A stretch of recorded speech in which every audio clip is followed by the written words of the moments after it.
Donc il est 12h30. Donc le temps que tout le monde arrive, eh bien, je vais commencer par une présentation du coup de cet événement rapidement, hein. Donc, bienvenue à ce webinaire qui est dans le cadre des Semaines de la promotion de la santé 2026. On est à la 6e édition de cet événement et cette année, il est consacré à la santé des femmes. Donc, tout au long du mois de juin, mais même, je dirais, depuis le début de l'année, porté à la fois par le pôle ressources humaines et le hall santé, et aussi tout au long de l'année, après ce mois de juin, il y a des initiatives qui sont proposées aux professionnels, aux usagers du CHU autour de cette thématique, avec l'idée de mieux comprendre les déterminants de la santé des femmes, les inégalités qui peuvent les affecter tout au long de leur vie. Donc, ces semaines, elles s'inscrivent vraiment dans une logique de promotion de la santé et de la prévention. Et donc, on a le plaisir aujourd'hui d'accueillir le docteur Catherine Azoulay pour un webinaire intitulé « Les femmes et leur santé face au changement climatique ». Donc, Catherine Azoulay est gynécologue de formation, elle est membre du comité éthique et scientifique du collectif Femmes de Santé. Elle s'investit aussi beaucoup au sein de l'association The Shifter, au sein du cercle thématique santé plus spécifiquement. Elle travaille depuis plusieurs années sur les liens entre santé, environnement, climat et inégalité de sexe et de genre. Et donc, à travers cette intervention, elle va nous aider à mieux comprendre pourquoi le changement climatique constitue également un enjeu majeur de santé publique et d'équité, avec des impacts spécifiques sur la santé des femmes. Je la remercie beaucoup d'avoir accepté notre invitation aujourd'hui. Merci à toutes et tous pour votre participation. Catherine, je vous laisse la parole. Merci beaucoup, David. Merci beaucoup pour l'invitation. Ça me fait très plaisir de pouvoir partager ce moment avec vous tous et toutes. Donc, vous allez me dire si vous voyez bien le diaporama. Déjà, pour commencer.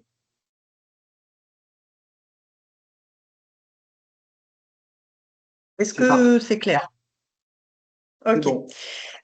Alors, donc on a fait le choix de ce sujet parce que quand on parle d'environnement et des femmes et de la santé de la femme, on parle beaucoup de la pollution chimique et on a raison, hein, la femme est également particulièrement exposée et vulnérable face à la pollution chimique. Vous avez entendu récemment certainement toutes les polémiques autour des pesticides, des PFAS, des plastiques. De la chlordécone, enfin plein de produits. Mais c'est moins connu. Il y a aussi une vulnérabilité et des spécificités de la femme et de sa santé face au changement climatique. Alors, le changement climatique, c'est en gros une modification du climat qui induit un réchauffement de l'atmosphère en priorité, mais aussi des mers et de l'océan. Et ce réchauffement a commencé avec l'utilisation des énergies fossiles, c'est-à-dire le charbon, le pétrole et le gaz, qui a démarré au moment de la révolution industrielle, c'est-à-dire vers 1950. Donc aujourd'hui, il est quand même admis scientifiquement que ce changement climatique lié à l'utilisation importante des énergies fossiles est lié à l'augmentation des émissions de gaz à effet de serre par l'utilisation de ces produits sous l'effet des activités humaines.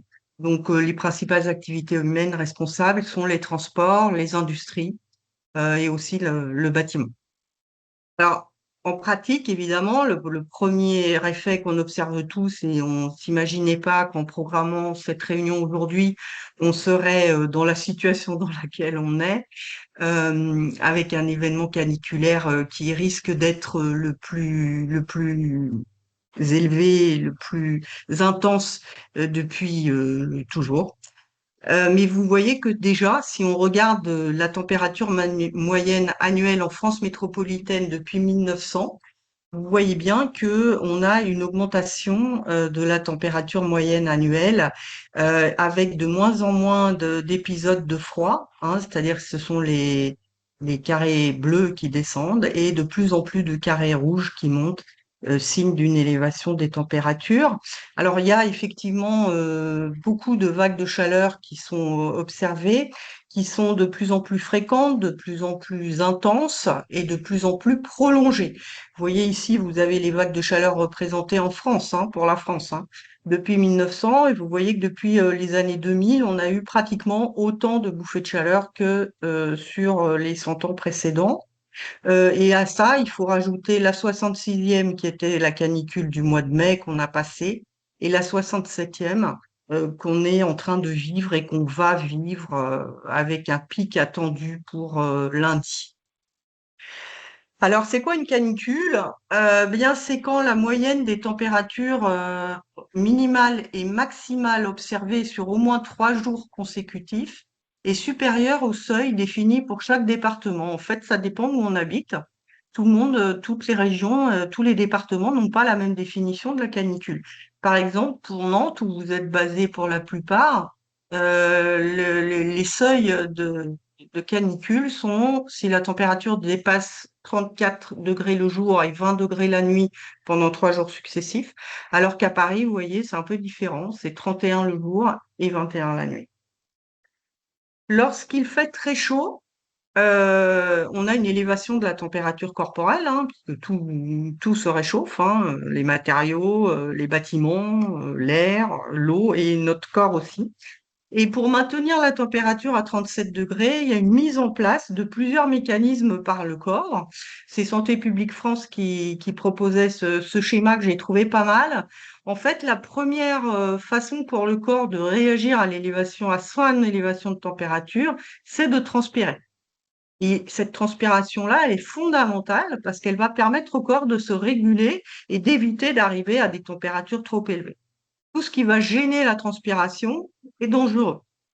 Un air très humide, par exemple, si on est dans un air très humide à température égale par rapport à si on est dans un air sec, eh bien, on est plus à risque d'avoir une élévation de son corps, de la température de son corps, parce que la transpiration va être gênée si l'air est humide. Pour aboutir à cette transpiration, il faut que, il y ait une dilatation des vaisseaux une dilatation des vaisseaux de la peau, et cela va aussi générer des conséquences cardiovasculaires avec une accélération du rythme cardiaque, une augmentation de la tension artérielle. Bref, vous voyez que là, bon, là c'est synthétique, mais c'est pour vous dire que tout l'organisme va réagir lorsqu'il est dans une atmosphère plus chaude, avec des impacts que l'on peut observer comme des crampes, des sensations d'œdème, des syncopes pouvant aller jusqu'au malaise si on a un coup de chaleur, qu'on appelle un coup de chaleur. En tout cas, on est tous plus fatigués et on va voir qu'il n'y a pas que ça comme conséquence. Ce changement climatique, au-delà de l'élévation des températures, a tout un tas d'impacts sanitaires qu'on va pas tous détailler aujourd'hui puisqu'on va surtout se focaliser sur la santé de la femme. Mais je voulais quand même vous mettre, par exemple, complètement à gauche. Je sais pas si vous voyez ma souris, David, ou pas. Je ne vois pas la Vous la souris. voyez pas. Bon, Ah, ça y est, désolé. je vois. Si, si, c'est bon, je la vois. D'accord, ok. Donc, complètement à gauche, là, vous avez les blessures et les décès dus aux phénomènes météorologiques extrêmes. En effet, au-delà de l'élévation de la température, est lié au changement climatique, ce qu'on appelle des événements climatiques extrêmes.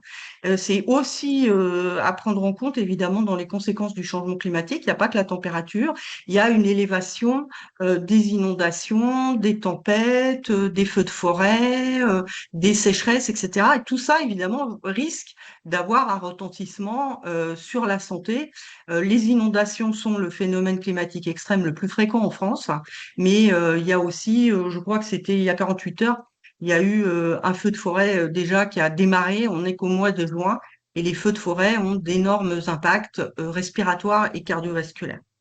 On a aussi des effets sur la santé globaux, maladies respiratoires, maladies infectieuses, on va un petit peu y revenir, malnutrition liée à la sécheresse, maladies non transmissibles, c'est-à-dire c'est l'impact cardiovasculaire du changement climatique et un impact mental sur la santé mentale. Tout ça, évidemment, est valable pour les deux sexes, bien évidemment. Il y a aussi un effet sur les systèmes et les services de santé. On y reviendra un petit peu tout à l'heure. Il y a une revue, peut-être vous connaissez une revue qui s'appelle The Lancet, qui est une revue absolument fondamentale en médecine, qui est une des plus grandes revues mondiales, qui fait régulièrement un point sur les conséquences du changement climatique dans le monde, mais aussi en Europe. Alors donc ce point s'appelle le Lancet Countdown et donc tous les ans ils nous font un point mondial et de temps en temps, on en est à la 3e édition, ils viennent juste de nous sortir le point européen.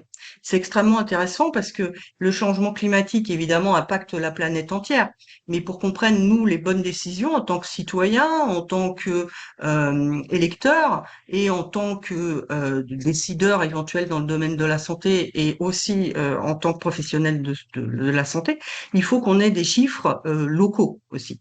Alors, qu'est-ce que nous dit ce rapport qui vient de sortir? Eh bien, qu'il y a une augmentation des impacts négatifs de la chaleur sur la santé en Europe. On a tendance quelquefois à croire que toutes les conséquences sont lointaines. Oui, bon, d'accord, c'est très loin, aussi bien géographiquement que temporellement, mais pas du tout. Ce rapport nous rappelle que déjà chez nous, aujourd'hui, il y a par exemple une augmentation de la mortalité attribuable à la chaleur dans la quasi-totalité des régions européennes. Donc, c'est pas quelque chose d'abstrait. On voit très bien sur cette carte les impacts majeurs en Italie, qui est certainement le pays européen le plus impacté aujourd'hui.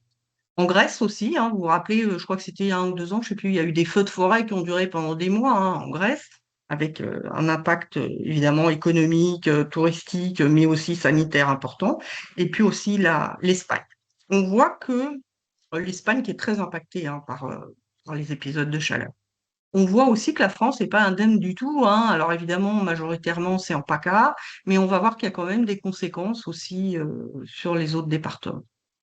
Ce rapport nous dit aussi que le nombre quotidien d'alertes canicules a été multiplié par 4 sur la dernière décennie et que le nombre moyen annuel d'heures chaudes dangereuses en cas d'activité physique, même légère, hein, on ne parle pas des ouvriers de la route, des ouvriers du bâtiment qui sont évidemment extrêmement à risque, mais le nombre d'heures dangereuses a été multiplié par 2.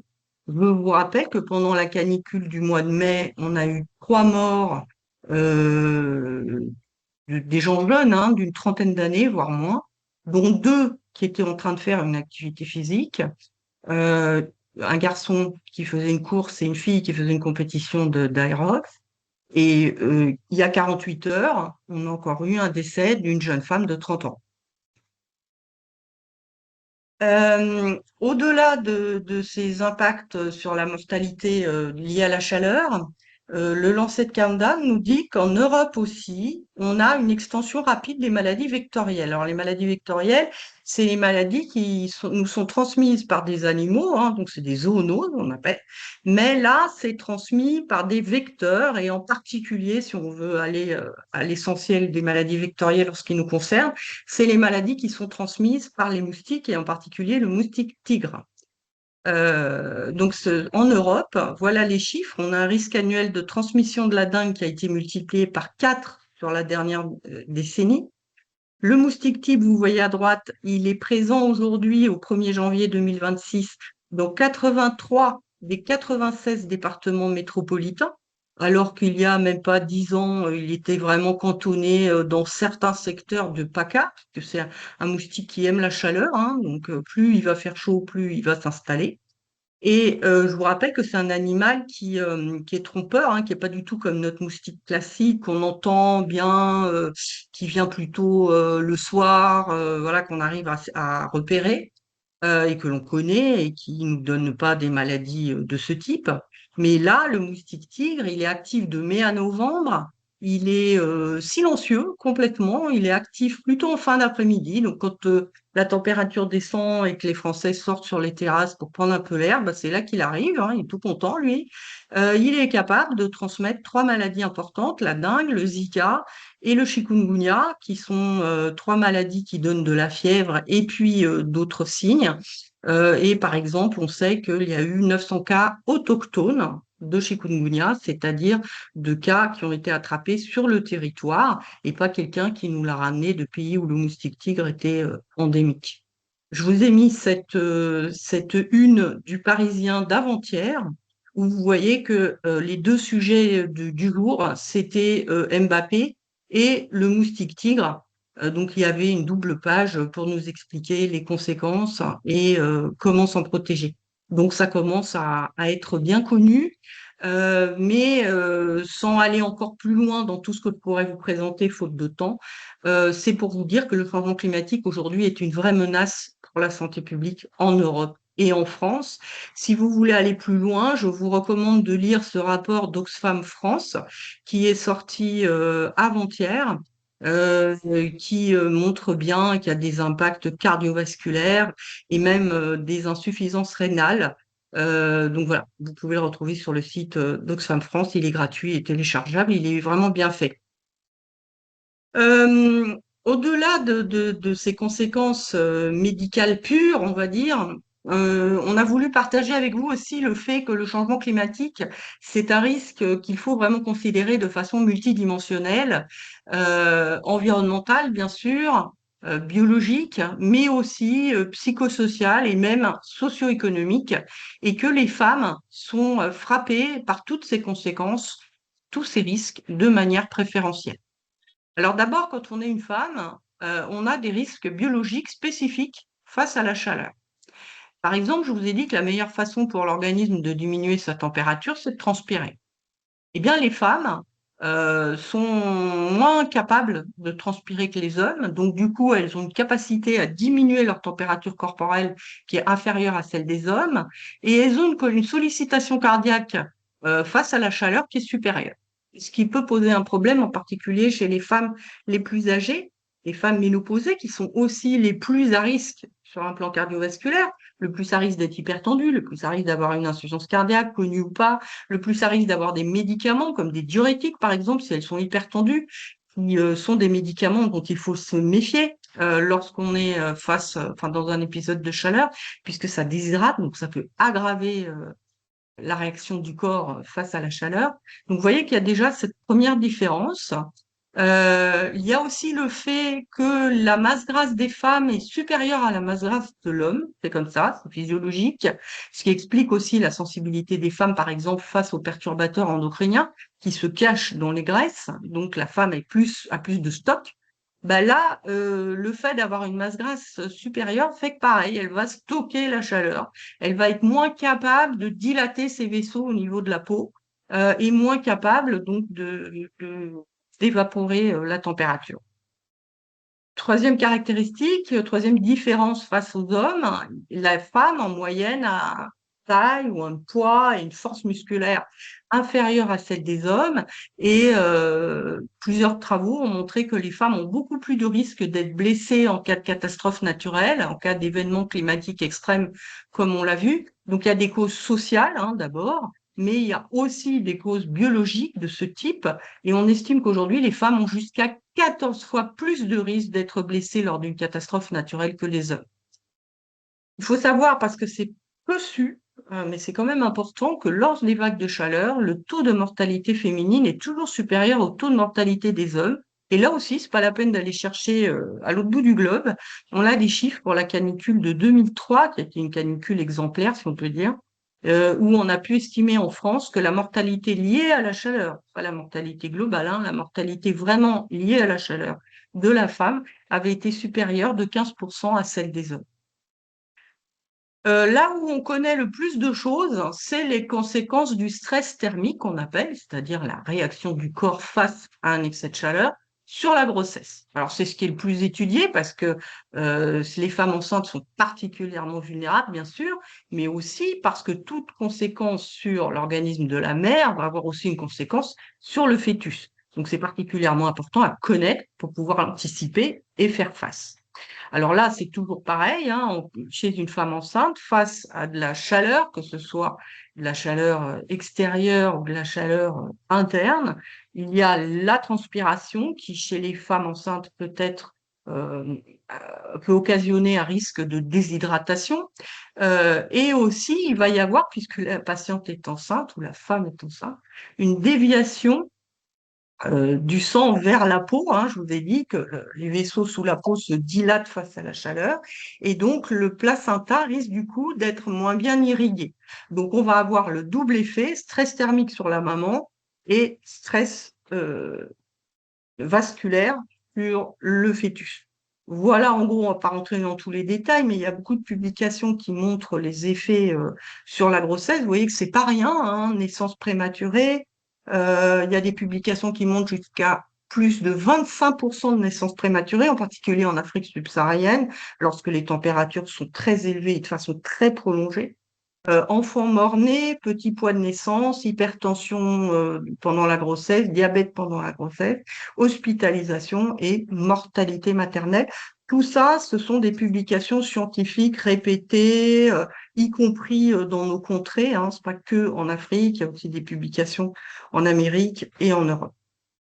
Alors, vous allez me dire, oui, bon, bien sûr, ok, ça existe aussi, mais c'est majoritairement les pays à revenus faibles et intermédiaires. Alors, oui, c'est vrai, c'est évidemment eux qui subissent le plus les conséquences sanitaires et économiques aussi, on y reviendra, parce que c'est eux les plus exposés, évidemment. Hein, selon l'UNFPA, parmi les 14 pays les plus vulnérables au changement climatique, 6 d'entre eux figurent parmi les 10 pays au taux de mortalité maternelle les plus élevés. 5 d'entre eux figurent parmi les 10 pays au taux de grossesse chez les adolescentes les plus élevés. Et 7 d'entre eux figurent parmi les 10 pays au taux de mariage d'enfants les plus élevés. Donc on voit que là, il y a des spécificités sociales et du contexte sanitaire, de prise en charge sanitaire, qui fait que effectivement les pays à revenus faibles et intermédiaires sont particulièrement en risque. Mais il ne faudrait pas croire à nouveau qu'on est épargné, y compris pour le risque pendant la grossesse. Voilà un travail qui a été fait par des Américains, mais ils ont fait tous les pays pour lesquels ils avaient des données et ils ont cherché à évaluer le nombre de jours de grossesse à risque à risque de chaleur, mais la chaleur en excès, c'est-à-dire la chaleur liée au changement climatique. Et ils ont été essayés d'évaluer ça, y compris pour la France. Et ils ont trouvé que, en moyenne, en 2024, et on voit que la situation n'est pas en train de s'arranger, hein, donc là, c'est des chiffres de 2024, il y avait en moyenne plus 17 jours par an qui étaient à risque pour une grossesse du fait de la chaleur et au changement climatique. Alors, donc, il y a des risques sanitaires qu'on vient de voir. Il y a un autre risque important que je voudrais souligner sans rentrer dans tous les détails, c'est l'interruption d'accès aux soins en cas d'événement climatique extrême. On a plusieurs cas d'hôpitaux qui sont inaccessibles, rendus inaccessibles, soit par des inondations, soit par, comme on a vu à Mayotte, hein, par exemple, soit par des cyclones qui font que l'hôpital est détruit ou qu'ils sont obligés de fermer des services, etc. Donc tout ça, évidemment, va impacter tout le monde, bien évidemment. Mais lorsqu'on est une femme enceinte, on doit être suivi de façon plus rapprochée, avec des consultations régulières, de façon à bien pouvoir évaluer, pardon, la santé de la maman et la santé du bébé. Donc voilà, c'est particulièrement crucial. Donc les interruptions d'accès aux soins ont évidemment des conséquences majeures au-delà des effets physiques que l'on vient de voir. Et puis, on a d'autres conséquences que l'on va pouvoir déployer dans le reste de la présentation. Juste un petit mot sur la pollution de l'air. Le changement climatique n'induit pas une pollution de l'air au sens où on l'entend d'habitude, mais impacte quand même la qualité de l'air, d'une part par l'ozone, parce que l'ozone de basse altitude augmente lorsque la température augmente. Donc, c'est souvent en hiver, en été, en plein été, on a en France des épisodes de pollution à l'ozone. Vous les repérez parce que c'est le moment où on vous dit roulez lentement, ne dépassez pas telle vitesse de conduite parce qu'il y a des épisodes de pollution, c'est les pollutions à l'ozone. Et puis le deuxième risque, c'est le pollution des particules fines lors des incendies de forêt. Donc là aussi, lorsqu'une femme enceinte est exposée soit à la pollution à l'ozone, soit à la pollution d'un feu de forêt, elle va augmenter son risque à elle de pathologie, mais aussi avec des conséquences sur le bébé, avec un risque de faible poids de naissance et même des complications respiratoires néonatales. Donc, vous voyez bien qu'après, faut pas s'étonner qu'il y ait beaucoup plus d'asthme, par exemple, chez les enfants, euh, si déjà, lorsqu'ils sont in utero, ils sont déjà plus exposés. Deuxième point qu'on a évoqué un petit peu tout à l'heure, les maladies vectorielles. Bah là aussi, il y a des caractéristiques de la femme enceinte, puisque les femmes enceintes attirent davantage les moustiques et qu'elles sont particulièrement à risque lorsqu'elles rencontrent un moustique tigre qui va les contaminer au Zika, qui est un, un vecteur de malformation congénitale. Je ne sais pas si vous vous rappelez, il y avait eu des épidémies dans les Drômes. C'est une maladie vectorielle qui donne des microcéphalies chez le bébé, c'est-à-dire des malformations de la tête et du cerveau. Donc c'est particulièrement grave. Et puis, deuxième risque, hein, ce sont les maladies d'origine hydrique, qui là aussi vont impacter spécifiquement les femmes, surtout dans les pays à revenus faibles et intermédiaires, là pour le coup, comme le choléra par exemple, puisque les femmes sont traditionnellement responsables de la collecte de l'eau, on va y revenir tout à l'heure, et donc elles sont en première ligne pour être exposées au choléra ou bien aux autres vibrioses infectieuses. Troisième aspect que je voulais évoquer avec vous, c'est la santé mentale. Il y a un fort impact du changement climatique sur la santé mentale. Donc là, c'est la santé mentale de tout le monde. Mais il y a une caractéristique, c'est l'impact que l'on identifie de plus en plus sur le désir d'enfant. Il y a une éco-anxiété qui prédomine chez les femmes. Et l'on sait que cette éco-anxiété, c'est-à-dire cette crainte de ce qui pourrait arriver à cause de la crise environnementale et climatique, a un impact sur le désir d'enfant. Je vous ai mis ici les résultats d'une enquête qui a été faite par la Maïf avec le CSA, qui a montré que plus d'un Français sur deux considère qu'il faut réduire le nombre de naissances pour protéger la planète. Il semble bien de plus en plus que cette anxiété face au contexte environnemental pèse dans le nombre de grossesses.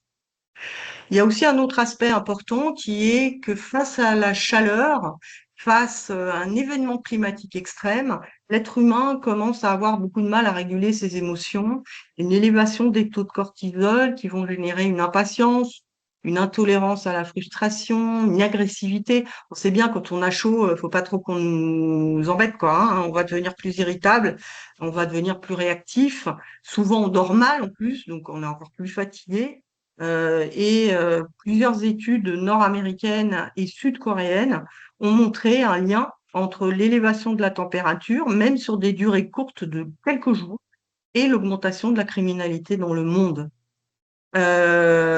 Lorsque la température excède 10 degrés, pardon, de la moyenne habituelle, on observe une augmentation des risques de crimes violents, des agressions, des homicides, des crimes sexuels, on va y revenir, d'environ 10%. Effectivement, beaucoup de travaux montrent une augmentation des violences basées sur le genre, c'est-à-dire des violences sexuelles et sexistes. C'est surtout les Nations Unies qui ont des données là-dessus, mais pas que. Euh, ils, euh, Ils ont été capables de dire qu'il y a une augmentation de près de 30% des féminicides dans le monde pendant les vagues de chaleur. Pourquoi? Bah parce que les gens sortent moins, donc on est plus confinés dans un même lieu. Tout le monde est là, puisque tout le monde se protège de la chaleur extérieure. Et en plus, comme il fait très chaud, il y a les conséquences psychologiques que je vous ai montrées. Voilà, il y a ce phénomène-là. Il y a aussi des violences qui surviennent dans les camps de réfugiés climatiques. Or, 3 réfugiés climatiques sur 4 dans le monde sont des femmes.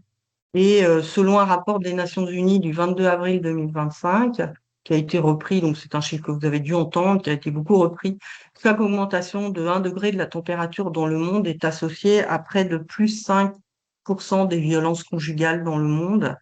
Et pour parler de la France, j'ai vu qu'il y avait cette application que je ne connaissais pas, je ne sais pas si vous la connaissez, Humay, qui est une application qui permet de signaler les agressions de rue en temps réel Donc c'est une application qui est surtout utilisée par des femmes en France. Eh bien, ils ont pu retrouver dans leurs statistiques qu'au mois de mai 2026, ils ont eu plus de 30% des signalements d'agression de rue pendant la semaine de canicule. Alors, il y a la chaleur, il y a aussi le fait qu'évidemment les femmes sont moins couvertes dans la rue, hein, du coup, quand il fait chaud. Donc, ça crée aussi des réactions masculines inappropriées, on va dire, pour rester gentil. Euh, un autre aspect que je voulais évoquer avec vous, c'est les conséquences de très fortes sécheresses sur les cultures, sur l'accès à la nourriture, avec le risque de malnutrition et le risque d'insécurité alimentaire. Donc les sécheresses, les mauvaises récoltes vont créer des pénuries alors, qui touche en premier les femmes et les enfants. Donc là aussi, vous pourriez dire, oui, ok, mais enfin, c'est en Afrique. Alors, pas que, hein, parce qu'il peut y avoir des pénuries d'aliments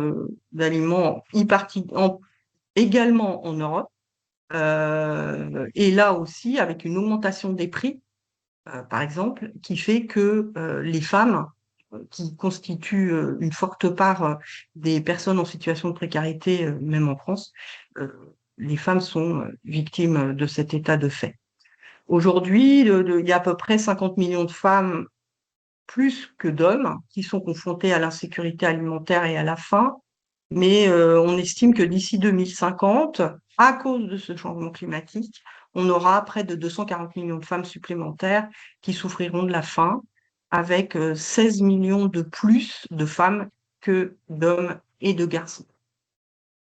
Aujourd'hui, quand une femme est exposée à la malnutrition liée au changement climatique, elle peut avoir des difficultés pour prodiguer un allaitement correct, puisqu'il y a un stress hydrique et un stress calorique qui fait que sa production de lait baisse et donc sa capacité d'allaitement est altérée. Il y a aussi des problèmes d'anémie, de carence en fer. La carence en fer, c'est un problème qui est déjà majeur hein, chez les femmes en âge de procréer. Donc, il peut être aggravé lorsqu'il y a des malnutritions. Et en plus, on sait que la chaleur occasionne des irrégularités menstruelles avec une augmentation du volume sanguin qui est libéré, qui va donc majorer les carences en fer. Je rentre pas dans tous les détails, on essaye de vous faire un tour général de ce qu'on peut dire aujourd'hui. Deuxième chose dont je voulais vous parler, parce que là aussi les femmes sont plus victimes, c'est la pénurie d'eau. En fait, dans le monde, dans 7 foyers sur 10, ce sont les femmes et les filles qui assurent la responsabilité de fournir l'eau, la nourriture et les combustibles aux familles. Lorsque les ressources en question se raréfient, et en particulier en ce qui concerne l'eau, elles peuvent avoir des difficultés pour leur hygiène menstruelle. Alors en France, on parle de plus en plus de la précarité menstruelle, mais certaines fois, on peut aussi assister à des situations de difficultés à l'hygiène menstruelle. En tout cas, dans les pays à revenus faibles et intermédiaires, lorsqu'évidemment il n'y a plus d'eau, on a des gros problèmes d'hygiène menstruelle avec des femmes qui utilisent soit de l'eau salée, soit qui peuvent pas accéder à des installations sanitaires, enfin bref, avec des conséquences sociales importantes, et en particulier chez les filles, les jeunes filles, les adolescentes. Deuxième conséquence que je voulais vous rapporter, c'est les conséquences de la déscolarisation des filles. Parce qu'en règle générale, lorsque on a des pénuries d'eau, la distance parcourue par les femmes dont on a déjà dit qu'elles étaient responsables de la collecte d'eau majoritairement, la distance nécessaire pour accéder à un point d'eau augmente. Donc le temps de collecte augmente et du coup, comme on y va moins souvent, la mère, et en général la personne qui se charge de ça, va souvent demander à ses filles de venir pour augmenter la quantité d'eau qu'on peut ramener, ce qui fait que souvent les filles sont à ce moment-là déscolarisées euh, parce qu'elles doivent aider leur maman pour faire des distances plus longues. Donc c'est une conséquence qui est tout à fait rapportée dans plusieurs pays, en particulier en Afrique subsaharienne et en Inde. Il y a eu plusieurs publications récentes dans des journaux grand public en Inde qui rapportaient aussi cela. Donc On peut pas, en trois quarts d'heure, aller plus loin, mais j'espère que je vous ai montré que la femme, face au changement climatique, a plusieurs vulnérabilités en cascade, hein, sur sa santé reproductive, l'exposition à certaines maladies. Elle doit faire face à une détresse mentale particulière. Elle est plus à risque de subir des violences domestiques ou non domestiques. Et elle doit plus souvent faire face à l'insécurité alimentaire. Et ces quatre impacts ne sont pas indépendants. Ils s'alimentent mutuellement, créant un espèce de cercle vicieux de vulnérabilité qui va s'aggraver à chaque choc climatique. Et on peut s'attendre à observer de plus en plus de conséquences, y compris en France, hein, que là, on a par exemple, à même pas un mois d'intervalle, deux canicules importantes. Euh, et on sait que l'organisme va avoir du mal, s'il n'a pas le temps de récupérer entre chaque épisode, il va avoir du mal et les conséquences risquent d'être de plus en plus importantes à chaque épisode.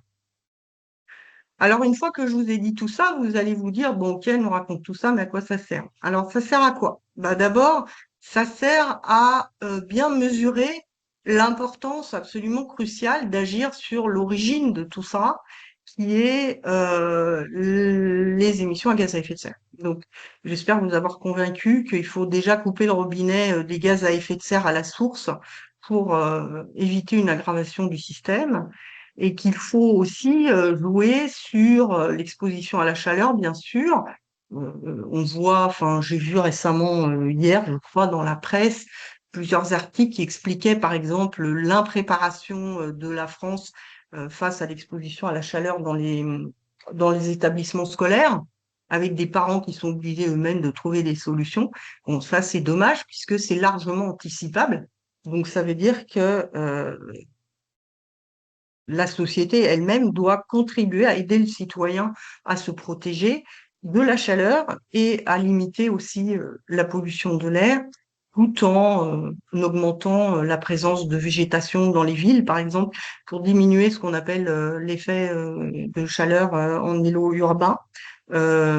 Puisque plus on va être en milieu urbain, plus on va être exposé à la chaleur par la réverbération des rayons du soleil sur les bâtiments, par exemple, ou les places. Ces résultats donc doivent aider à orienter des actions préventives efficaces pour protéger en particulier la santé des femmes, de la mère, du fœtus et des enfants, parce qu'on a aussi de plus en plus de données qui montrent l'exposition des petits-enfants et des enfants à ce changement climatique, et tout en tenant compte les inégalités sociales. Pourquoi? Parce que je vous l'ai dit, les femmes constituent en France la majorité des personnes en précarité socio-économique. 80% des familles monoparentales sont dirigées par des femmes. Et donc, ce sont des femmes qui ont une charge mentale, une charge médicale, une charge éducative qui est particulièrement lourde, qui, associée à une précarité socio-économique, évidemment, les mettent particulièrement à risque. Et puis enfin, ces résultats fournissent des données précieuses en faveur du leadership écologique des femmes, puisque il est largement montré dans plusieurs pays que quand les femmes accèdent à des postes de décision pour prendre en charge la crise environnementale et climatique, on obtient des résultats plus adaptés aux populations qui sont souvent basées sur des décisions communautaires et avec des résultats plus rapides. Donc, tout ça nous mène à la notion de justice climatique, qui est une notion assez récente finalement, mais qui est intéressante parce que ce changement climatique, c'est pas juste une crise environnementale, vous l'avez vu, c'est pas juste une crise sanitaire, c'est aussi une crise d'égalité, d'équité entre les diverses populations. Donc, pour agir en ce sens, il faut probablement s'informer, donc vous le faites puisque vous êtes là aujourd'hui. Mais on peut aussi aller un petit peu plus loin. On peut soutenir, par exemple, des organisations qui défendent les droits des femmes face au climat. Il y en a de plus en plus, y compris en France, hein. Elles sont pas là depuis 15 ans, mais ça y est, elles sont là. Il y a plusieurs associations qui existent. Et puis, enfin, on peut agir soit en contribuant au développement, soit en exigeant par son vote ou par des actions militantes ou citoyennes des politiques climatiques inclusives et équitables pour tous. Et de mon point de vue, je suis pas la seule, mais j'aimerais passer le message que mettre les femmes au cœur des solutions climatiques, c'est construire un avenir plus juste et plus résilient pour tous. Ça a été démontré dans plusieurs pays, il n'y a pas de raison que ce soit différent pour la France. Voilà. Avant de m'arrêter, je voudrais vous partager pour les médecins, infirmiers et pharmaciens qui m'écoutent ou qui m'écouteront, je voudrais partager l'existence de cette grande consultation santé qui a été lancée au mois de mars par deux associations d'intérêt général, le Shift Project, dont vous avez peut-être entendu parler, et les Shifters, qui sont une association dont je fais partie. Les deux assos ont lancé cette enquête pour justement recueillir la voix des soignants sur les enjeux climatiques, énergétiques et sanitaires du pays. C'est particulièrement important que les soignants qui donc font face aux conséquences sanitaires qu'on a vues et font face aux difficultés sociales de leurs patients puissent s'exprimer sur le sujet. Cette consultation est ouverte jusqu'au 20 septembre. Je vous ai mis ici le QR code si vous souhaitez répondre. C'est un questionnaire qui prend à peu près 15 minutes pour répondre. Que connaissez-vous du changement climatique? Est-ce que vous y avez été confronté en pratique?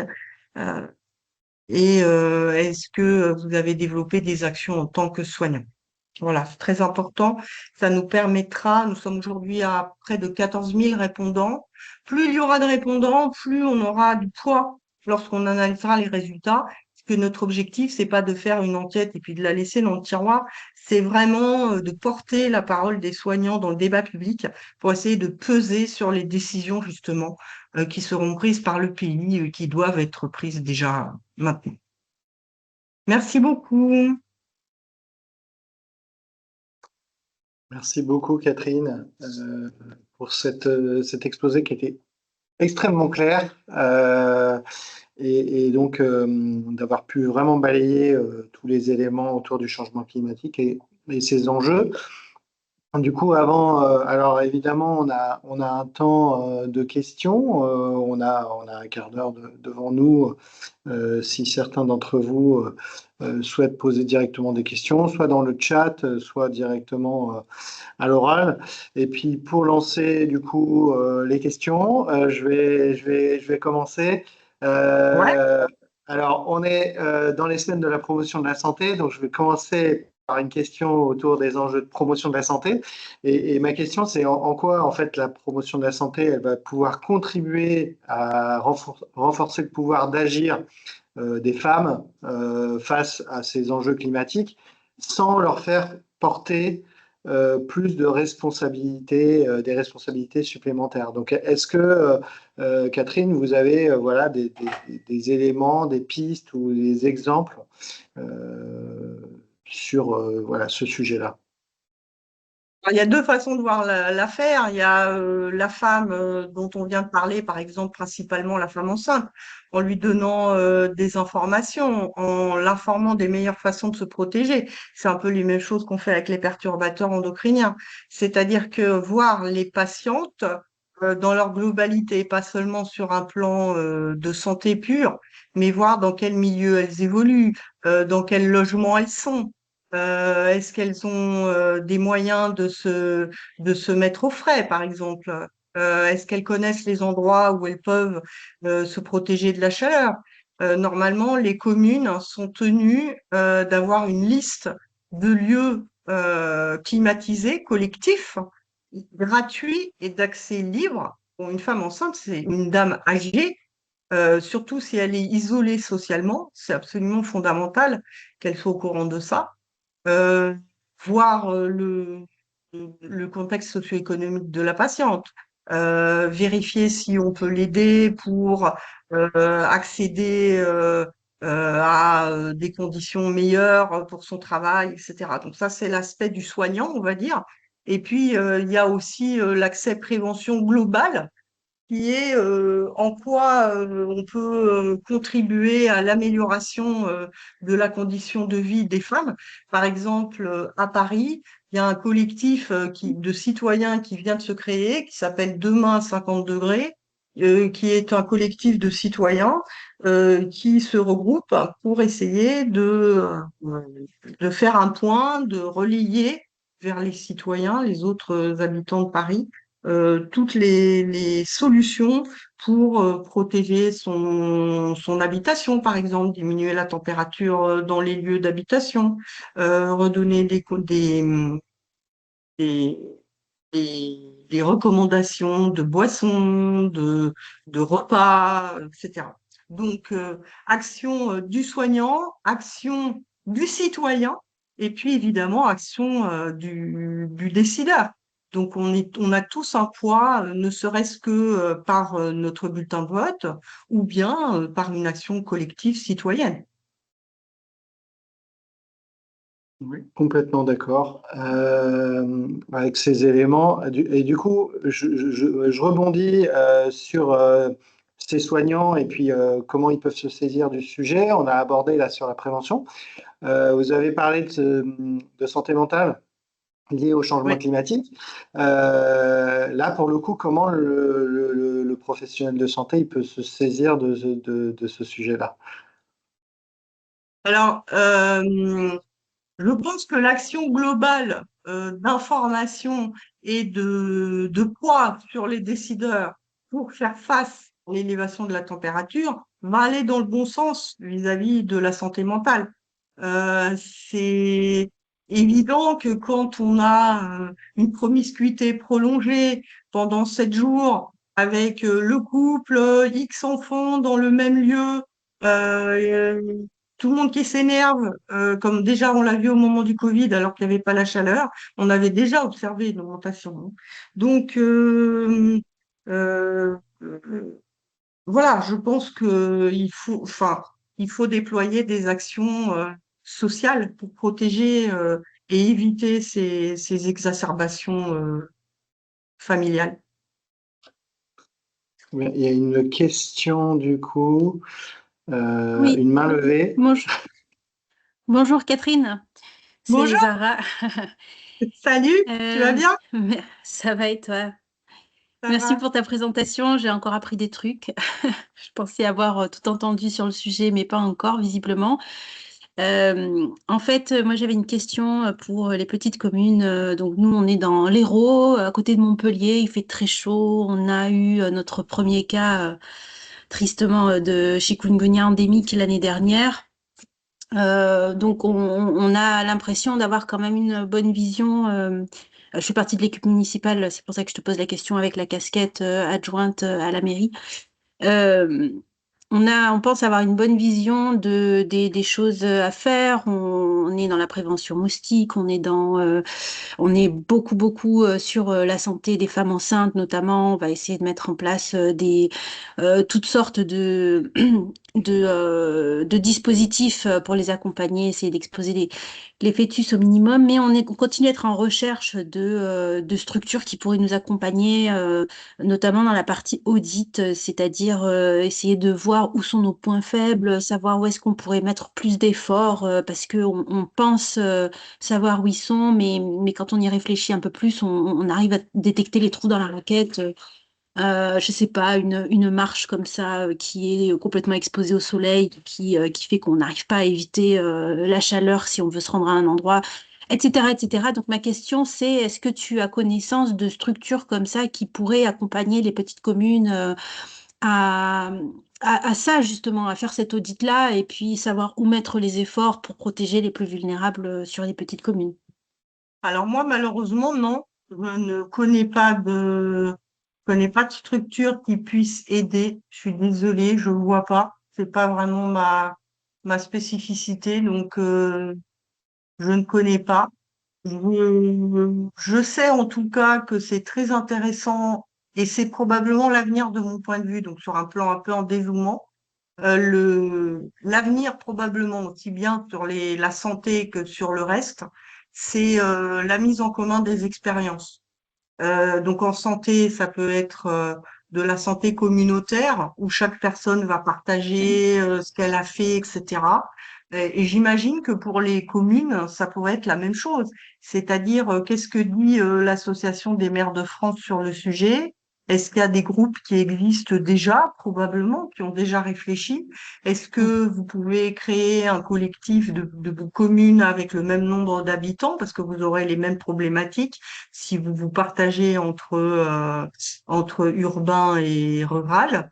Moi, je pense que c'est ça le plus intéressant, c'est-à-dire d'apprendre de l'expérience des autres. Celui qui a déjà revégétalisé sa ville, qu'est-ce qui a été le plus intéressant? Si vous vous mettez avec des communes de votre région, vous saurez, c'est tout bête, mais vous saurez que tel arbre est beaucoup plus intéressant que tel Ouais. autre, que tel arbre pousse plus vite, que tel arbre est plus adapté à votre climat, que telle ombrière qui a été posée, bah finalement, ça a été plus de complications que de solutions pour telle et telle raison.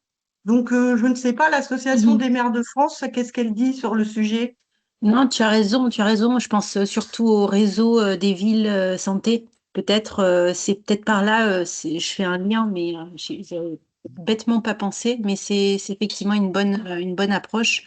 Mais moi, je suis nouvelle dans l'équipe, mais enfin, je rejoins une équipe précédente qui a fait pas mal sur le sujet déjà, Ouais. mais on ne fait pas encore partie de réseaux comme ça qui pourraient nous aider par leur partage d'expérience. Mais c'est une bonne idée, oui. Je pense que c'est une façon d'aller vite et mieux finalement, Ouais. que c'est pas la peine de réinventer la roue. Ah oui, je suis Il vaut convaincue. mieux essayer de voir ce qui a été fait chez les autres avec le meilleur gain, coût, efficacité, rapidité, Mm. et risque, parce que du coup, ils vont aussi vous dire, bah nous on a fait comme ça, on est passé par comme ça, etc.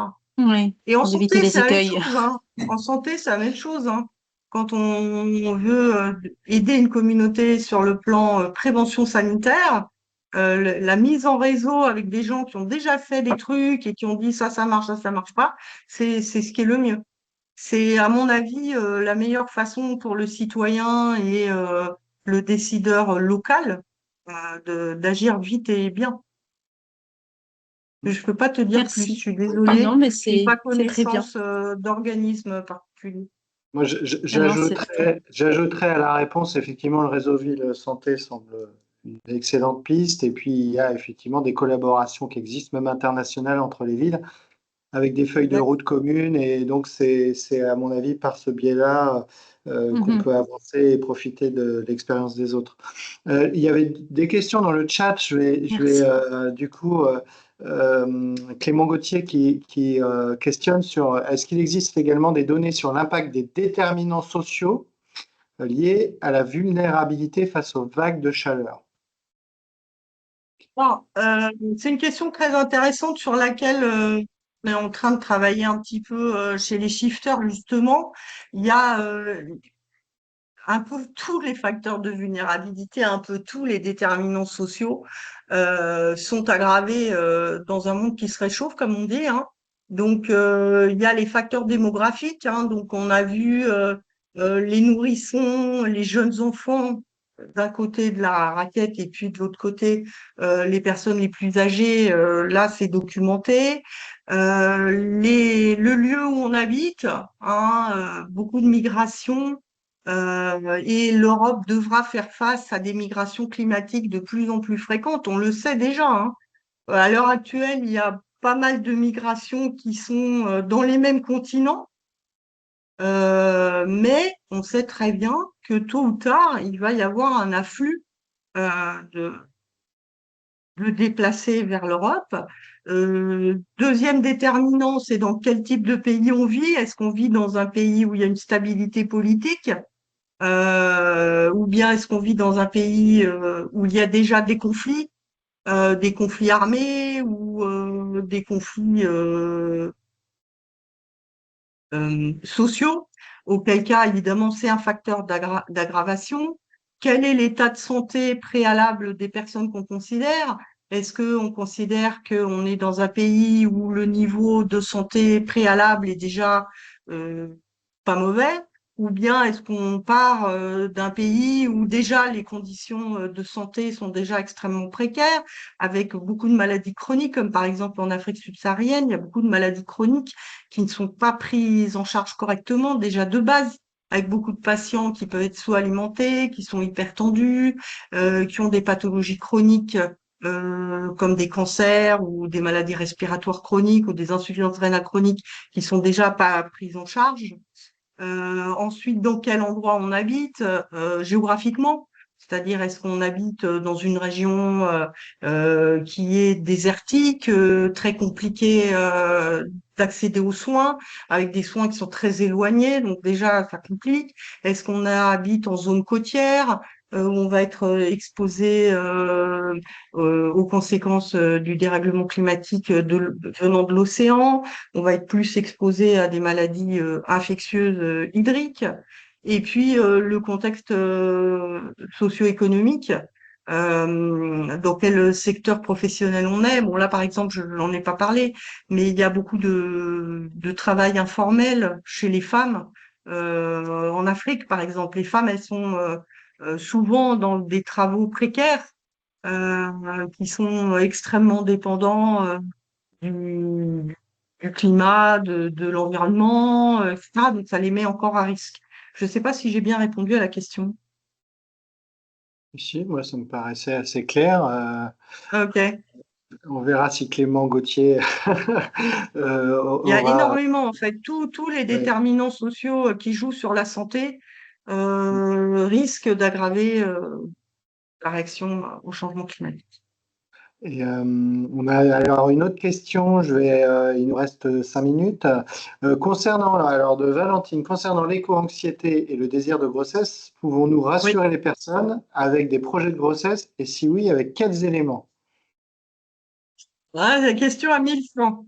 Rassurer, oui, enfin, je pense qu'il faut surtout parler, il faut essayer de comprendre quelle est la crainte des personnes. Ça peut être, alors souvent, c'est pas que la crise environnementale, c'est souvent mélangé avec des crises existentielles, des crises spirituelles, voire des crises religieuses, etc. Donc, parler. Après, rassurer, c'est compliqué. C'est compliqué. Je pense que la meilleure façon de faire, c'est d'essayer de comprendre davantage quelle est la crainte des personnes. Vous savez que l'éco-anxiété, historiquement, elle est même pas considérée comme pathologique, hein. C'est pas une maladie, c'est pas quelque chose d'anormal. Euh, les psychiatres disent que l'éco-anxiété, finalement, ce serait même sain parce qu'il y a un vrai problème. Donc, finalement, c'est sain d'en avoir conscience. Voilà. Mais souvent, c'est quand même couplé avec des problèmes, des craintes socio-économiques, hein. Donc, je ne sais pas répondre exactement à votre question. Rassurer, Je crois compliqué. qu'on peut pas Parler, on toujours, va dire. peut pas toujours répondre et avoir tous les outils dans la mallette à des questions aussi complexes.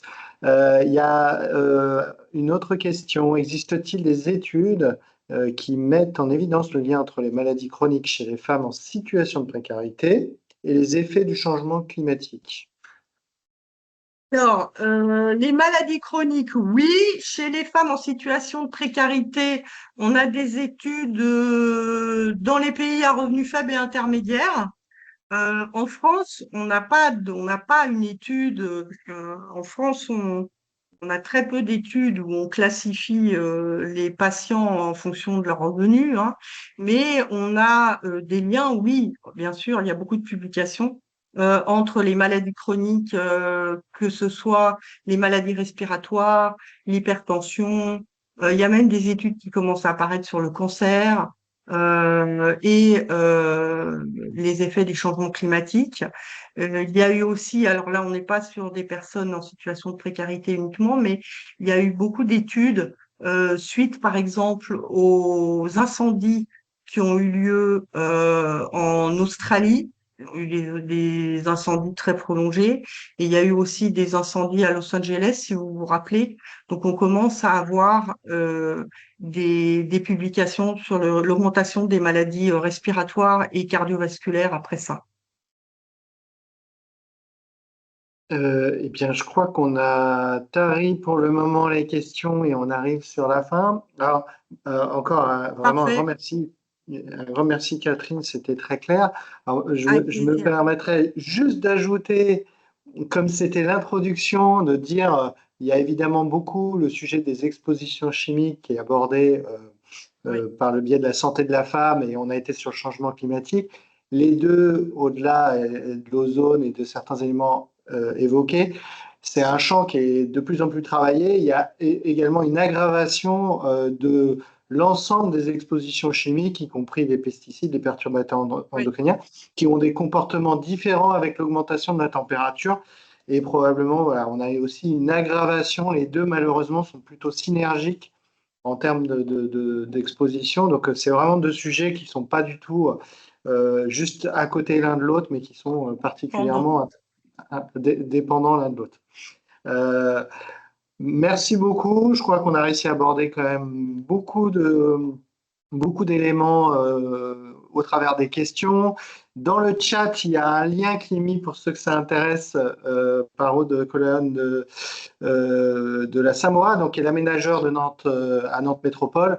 Et donc, il y a eu des travaux à Nantes et une enquête autour de la vulnérabilité des habitants pour des solutions sur mesure face aux fortes chaleurs. Donc, Bah, superbe.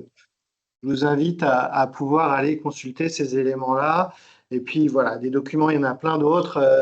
Nantes Métropole et Québec et Lausanne ont aussi une feuille de route autour des enjeux de santé durable urbaine et qui abordent les sujets de changement climatique. Donc voilà, ça fait des éléments utiles pour l'avenir.